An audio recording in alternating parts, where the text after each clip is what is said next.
Hello, Virginia. Thank you so much. Thank you, everybody. Wow, what an unbelievable crowd. Everybody, please have a seat, if you have one. Well, thank you, James, for that rousing introduction, and let me hang out a little bit with your workers. We've got a few other folks I want to acknowledge. The governor of the great Commonwealth of Virginia, Bob McDonnell, is here.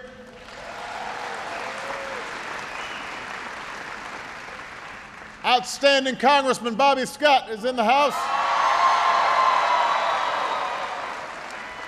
We've got your mayor, Brian Moore.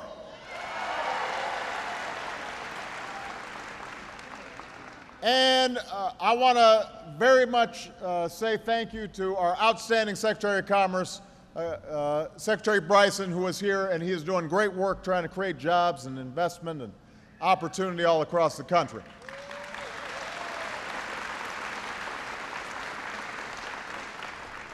It is great to be back in Petersburg. Last time I was here was during the campaign.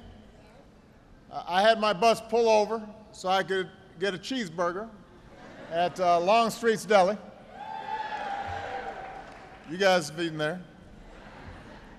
Some of you may think this violates Michelle's Let's Move program. But she gives me a pass when it comes to a good burger. And fries. Now, back then in 2008, we were talking about how working Americans were already having a tough go of it. Folks were working harder and longer for less. It was getting tougher to afford health care or to send your kids to college. The economy was already shedding jobs. And in less than a decade, nearly 1 in 3 manufacturing jobs had vanished. Then the bottom fell out of the economy, and things got that much tougher. We were losing 700,000 to 800,000 jobs a month. The economy was hemorrhaging. And 3.5 years later, we're still recovering from the worst economic crisis in our lifetimes. And we've got a lot of work to do before everybody who wants a good job can find one. Before middle-class folks regain that sense of security that had been slipping away even before the recession hit. And before towns like Petersburg get fully back on their feet. But here's the good news. Over the past 2 years, our businesses have added nearly 4 million new jobs.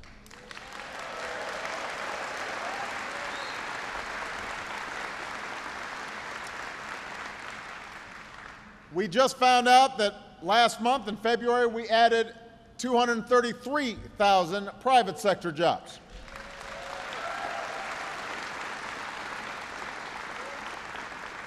More companies are bringing jobs back and investing in America. And manufacturing is adding jobs for the first time since the 1990s.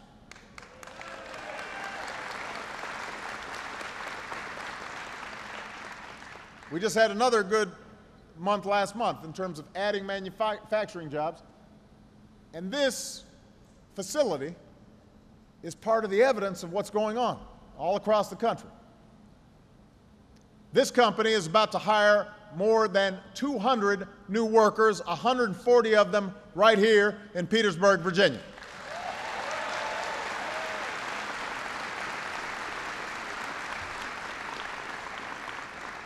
So the economy is getting strong.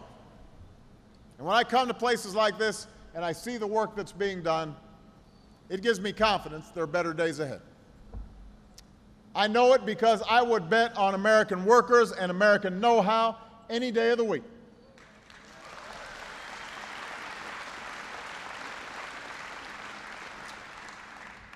The key now, our job now, is to keep this economic engine churning. We can't go back to the same policies that got us into this mess. We can't go back to an economy that was weakened by outsourcing and bad debt and phony financial profits. We've got to have an economy that's built to last. And that starts with American manufacturing. It starts with you.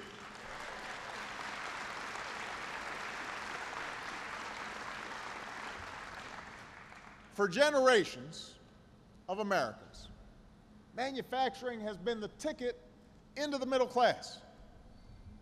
Every day, millions clocked in at foundries and on assembly lines, making things. And the stuff we made, steel and cars and jet engines, that was the stuff that made America what it is. It was understood around the world. The work was hard, but the jobs were good. They paid enough to own a home and raise kids and send them to college, gave you enough to retire on with dignity and respect. They were jobs that told us something more important than how much we were worth. They told us what we were worth. They told us that we were building more than just products. They told us we were building communities and neighborhoods. We were building a country. It gave people pride about what America was about. And that's why one of the first decisions I made as president was to stand by manufacturing, to stand by the American auto industry when it was on the brink of collapse.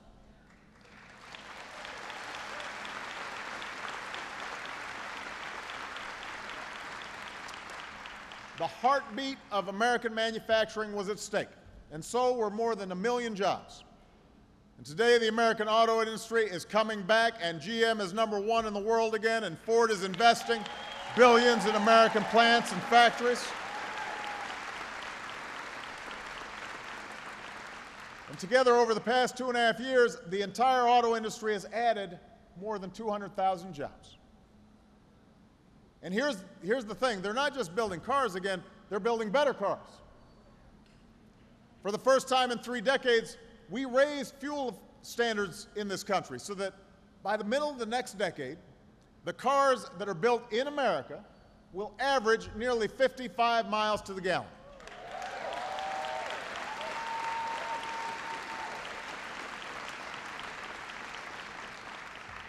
That will save the typical family about $8,000 at the pump over time. That's real savings. That's real money. And it shows that depending on foreign oil doesn't have to be our future. It shows that when we harness our own ingenuity, our technology, then we can control our future. See, America thrives when we build things better than the rest of the world. I want us to make stuff here and sell it over there. I don't want stuff made over there and selling it over here.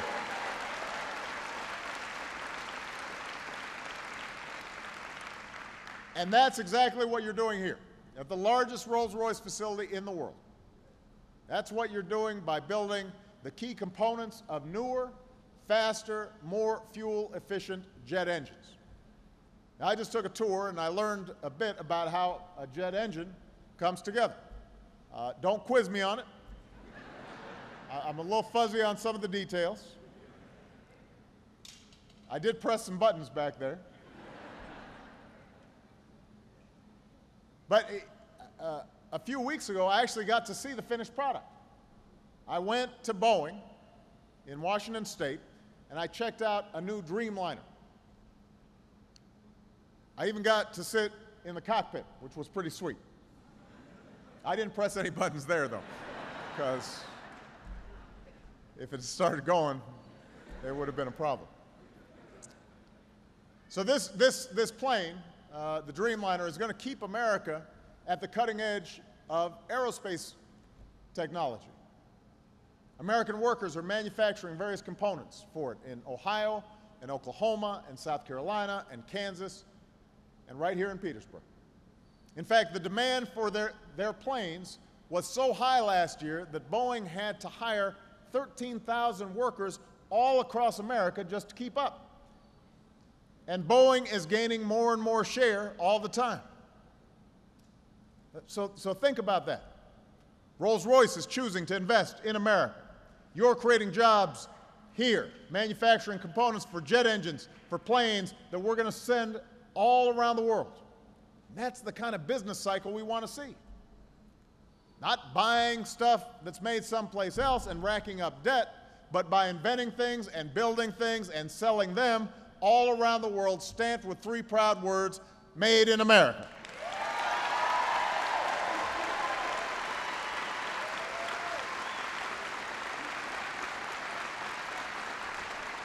Made in America.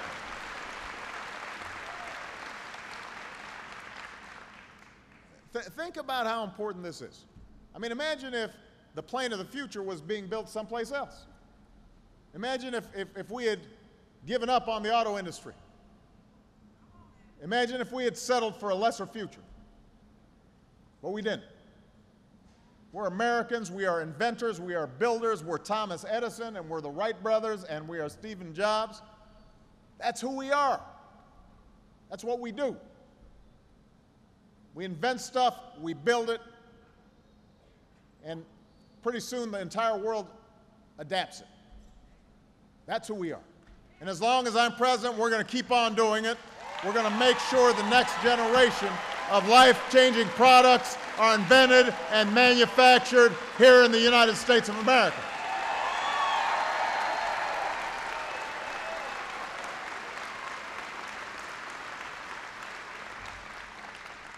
So that's why we launched an all-hands-on-deck effort.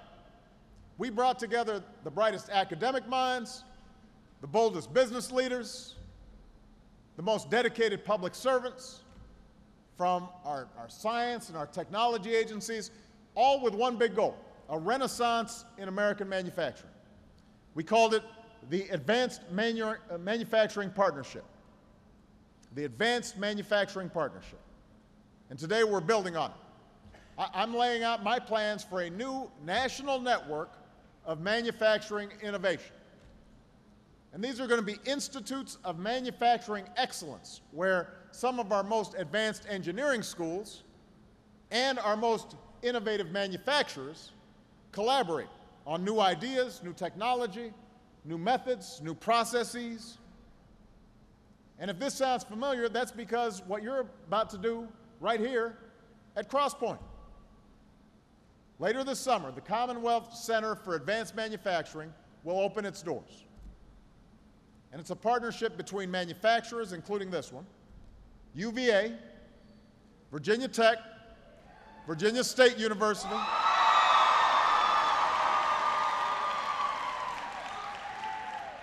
VSU's a little overrepresented here, obviously,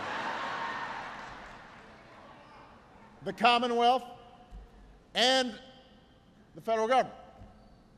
So think of this as a place where companies can share access to cutting-edge capabilities.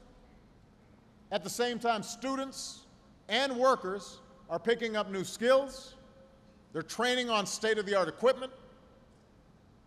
They're solving some of the most important challenges facing our manufacturers. You just got all this brain power and skill and experience coming together in this hub, and that makes the whole greater than the sum of its parts. It allows everybody to learn from each other and figure out how we're going to do things even better. It's going to help get that next great idea from a paper or a computer to the lab, to the factory, to the global marketplace. And that's especially important for the 1 in 3 Americans in manufacturing who work for a small business that doesn't always have access to resources like these. I mean, obviously, big companies, the Boeings, the Intels, the Rolls-Royces, they've got the resources, the capital, to be able to create these platforms. But some of the small and medium-sized businesses, it's a little bit harder. So this gives them access and allows them to take part in this new renaissance of American inventiveness. And we've got to build these institutes all across the country. All across the country. I don't want it just here at Crosspoint, I want it everywhere. To do that, we need Congress to act.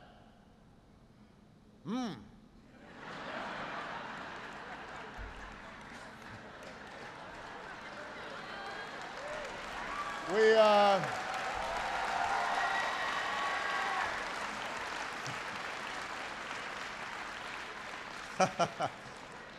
it's true. But that doesn't mean we have to hold our breath. We're not going to wait. We're going to go ahead on our own. Later this year, we're going to choose the winner of a competition for a pilot institute for manufacturing innovation, help them get started.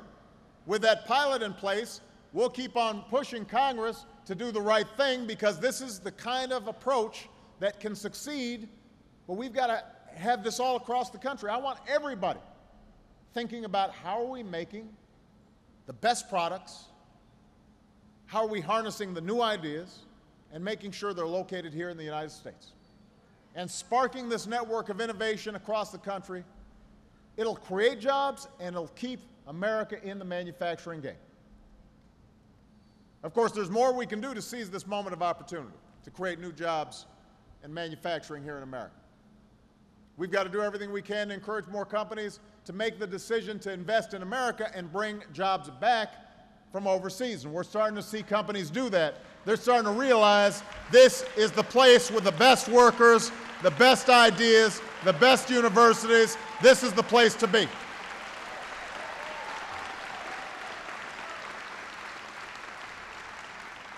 We've got to give them a little more encouragement. You know, right now, companies get tax breaks for moving jobs and profits overseas. Companies that choose to invest in America, they get hit with one of the highest tax rates in the world. Does that make any sense? It makes no sense. Everybody knows it. So it's time to stop rewarding businesses that ship jobs overseas. Reward companies that create good jobs right here in the United States of America. That's how our tax code can work. That's how our tax code should work.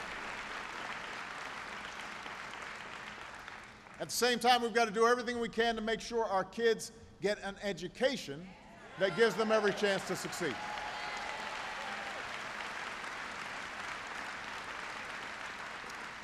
I've been told that last year's valedictorian at Petersburg High, whose name is Kenesha Edmonds, she had a pretty good statement. She said her cap and gown was the best gown that anybody can hang in their closet. I like that. So let's make sure students like Kenesha have teachers who bring out the best in them. Let's make sure if they want to go to college, their families can afford them to go to college.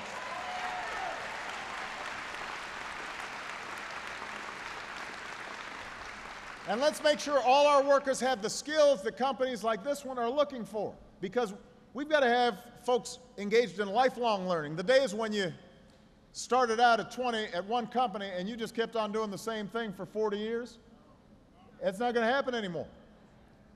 So even if, you know, as I was meeting some of the folks here, they had been in the industry, they had been machinists, they'd been in manufacturing for years, but they're constantly upgrading their skills and retraining.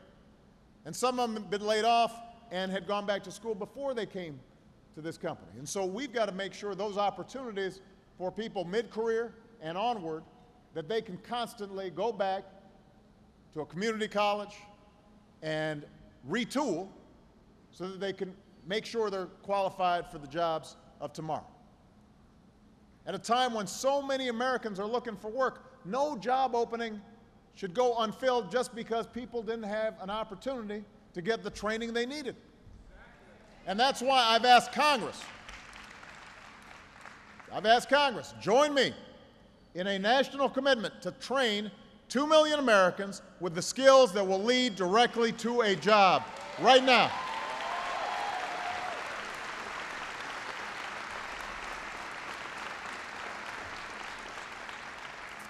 We need to create more partnerships like the one this plant has with John Tyler Community College. We should give more community colleges the resources they need. I want them to be community career centers, places that teach people skills that companies are looking for right now, from data management to the kind of high-tech manufacturing that's being done at this facility. So day by day, we're restoring this economy from crisis. But we can't stop there. We've got to make this economy ready for tomorrow. Day by day, we're creating new jobs, but we can't stop there. Not until everybody who's out there pounding the pavement, sending out their resumes, has a chance to land one of those jobs. Every day, we're producing more oil and gas than we have in years, but we can't stop there. I want our businesses to lead the world in clean energy, too.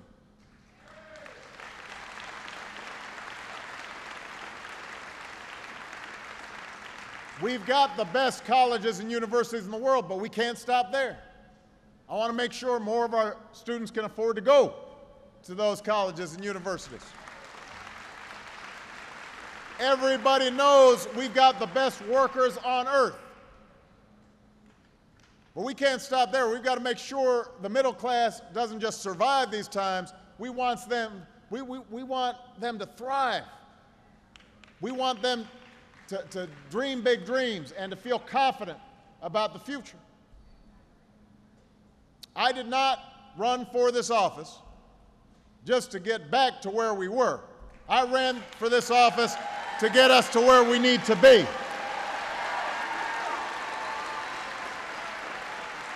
And I promise you, we will get there. Some of these challenges may take a year, some may take one term, some may take a decade, but we're going to get there. Because when we work together, we know what we're capable of. We've got the tools, we've got the know-how, we've got the toughness to overcome any obstacle. And when we come together and combine our creativity and our optimism and our willingness to work hard, and if we're harnessing our brain power and our manpower, our horsepower, I promise you, we will thrive again, we will get to where we need to go, and we will leave behind an economy that is built to last. We will make this another American century. Thank you. God bless you. God bless the United States of America.